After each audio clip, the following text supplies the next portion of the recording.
Até antes de você chegar, na hora que você chegou junto com o Iago, eu tava numa conexão aqui, tá até meio deslocado na hora que vocês chegaram. E a clarividência abriu um pouquinho e tal, e comecei a fazer umas práticas e se apresentaram alguns mentores para emanar uma energia para o local, né? E a gente vai falar sobre candomblé, sobre cirurgia espiritual, mas os mentores que se apresentaram aqui antes do trabalho eram indianos. Então até coloquei uma música, vocês chegaram, tava com uma música nessa egrégora mesmo. Por quê? Porque foi o que eu senti. Não é? E aí a gente não pode parar e questionar, por quê? Tem um motivo, né? Independente da gente falar de uma prática mais voltada para a África, para a Europa, os mentores estão de mãos dadas, né? Exatamente. Nós que temos barreiras. É nós que temos barreiras. E é nós que temos que derrubar essas barreiras. Sempre quando eu chego num lugar e tem clarividentes, eles perguntam, né? É Ramatiz? Que eu saiba, não. Que eu saiba, não. Porque se apresenta de turbante. Então vem dessa linhagem do Oriente.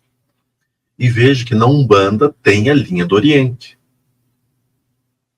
E talvez a Umbanda hoje seja a religião que mais está aberta a mudanças do que todas as outras.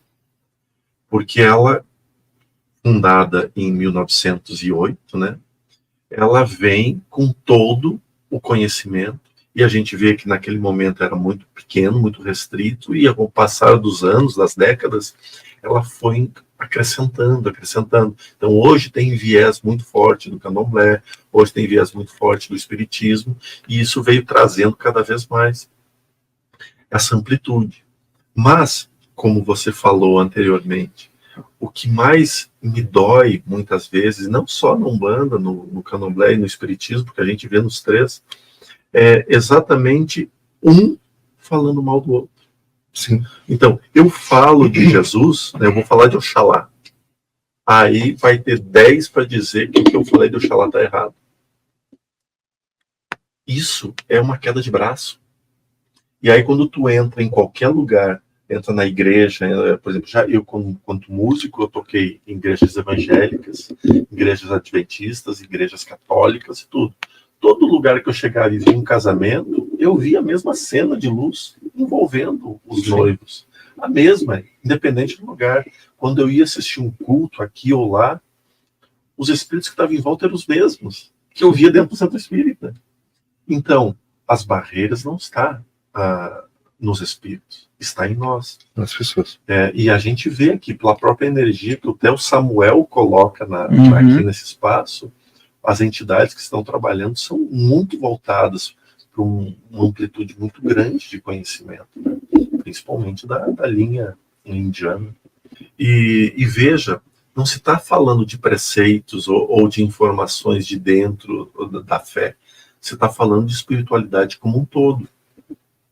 E é esse o ponto que nós vamos ter que quebrar daqui para frente. A nossa fé, ela não pode ter barreiras com outras fés. Se a gente coloca muro e ergue muro para que outra fé não entre, então nós estamos sendo preconceituosos com aquilo que está fora. Isso mesmo. E veja, por exemplo, o candomblé não vai ser mudado, a Umbanda não vai ser mudada, o espiritismo não vai ser mudado. Mas por que eles não podem estar em conhecimentos, passando um entre o outro, agregando mais, sabendo do processo das reencarnações, do movimento de Jesus dentro da espiritualidade, vinda pelo espiritismo, psicografias, comunicação com os mortos, se são religiões espiritualistas. Entende? Eu acho que é isso que a espiritualidade tem me mostrado muito. Abrir a cabeça, não ter preconceitos, viver. E aí depois escolher o que eu faço com o conhecimento. Mas viver o conhecimento.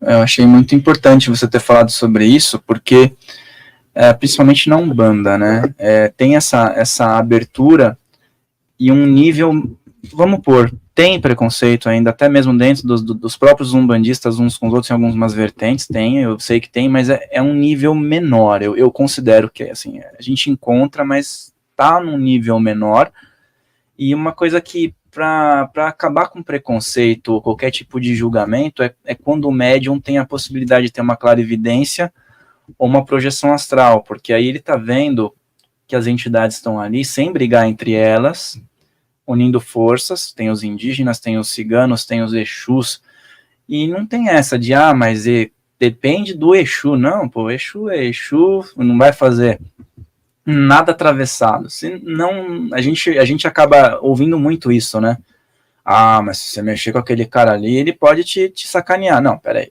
ele está se dizendo um Exu, ou ele é um Exu? É diferente, Exu, né? na verdade, igual eu falei, caminho e movimento. Então, né, o Exu não fica falando, vou derrubar você, vou matar você, nem nada disso. Isso é outro tipo de energia que é colocada, que aí são os zombeteiros, os trevosos lá, porque o Exu está ali para dar caminho. Ou seja, o Exu está ali para mostrar o que fazer. Ele é o mais perto da gente que a gente tem.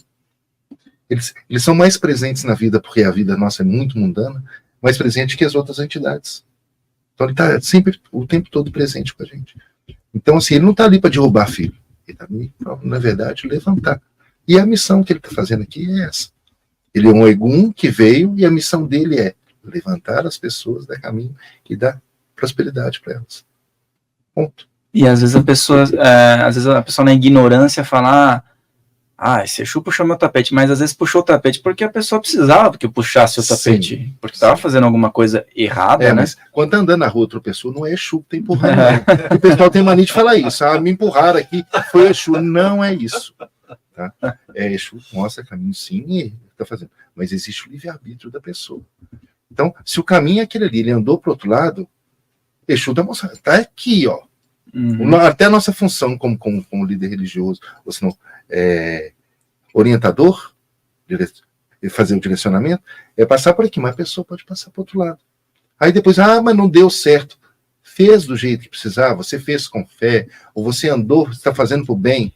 Que a pessoa chega lá dentro de um terreiro, hoje em dia, ou chega em qualquer lugar, ou seja, na igreja, o que for, pede, muitas vezes esquece de agradecer, porque a gente tem que agradecer até o não da vida. Pede, saiu de lá, vai para o boteco brigar. E depois no outro dia, não deu certo, eu fui no culto lá da igreja, não sei o quê, e as coisas não estão andando. Peraí, a pessoa está andando certo? Ela está fazendo por onde? Ou ele é só bonitinho na hora que está perto da gente? Eu fiz escondido. Mas não está sendo escondido dele nem de Deus. Exato. Esconder do ser humano é fácil. Mas o retorno vem para a pessoa. Que a clarividência pega um pouco, né? Isso. Eu lembro que logo no início que eu saía para ir para o centro espírita, alguns obsessores, eles sentavam, a casa que eu morava era uma meia água, e aí os obsessores, os espíritos meio bonitão, assim, ficavam sentados no teto da casa, e eles diziam, pode ir, mas quando voltar eu tô aqui. Ou seja, assim, não tem conversa, né? E é nessa hora que a gente tem quando a gente tem uma aproximação com o Exu, né? Eu estava até conversando com o pai Dario, que melhora um pouco isso, né? Porque, lógico, ataque a gente sofre. O trabalho que eu desenvolvo sofre muito ataque energético, o teu e o teu. Vai sofrer muito. Por quê?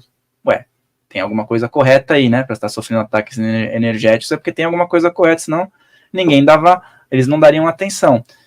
Mas quando você se aproxima da energia da esquerda, dos orixás também, né? Diminui, por quê? Porque você está ancorado com algo, né? Você não está assim, oba, vamos lá. Porque a gente lembra dos banhos, a gente lembra do nosso preceito, lembra como caminhar, ou seja, o que a gente pode fazer, o que não pode fazer, o que vai influenciar na minha vida se eu fizer daquele jeito. Então a gente começa a trabalhar. E fora isso, você estando bem com você e estando bem com Deus, é difícil uma coisa tentar te jogar para baixo. Se você está aqui, eu te convido a assistir o vídeo mais recente do canal Casa Filhos do Todo, que está aqui na descrição. Inscreva-se também por lá. Lembre-se de deixar o seu like aqui nesse vídeo, de se inscrever nesse canal, e se você gostou desse corte, o episódio completo está aqui na descrição. E também se inscreve lá no nosso canal oficial, Filhos do Todo, para você acompanhar as outras entrevistas. Farrell Molina falando, um grande abraço.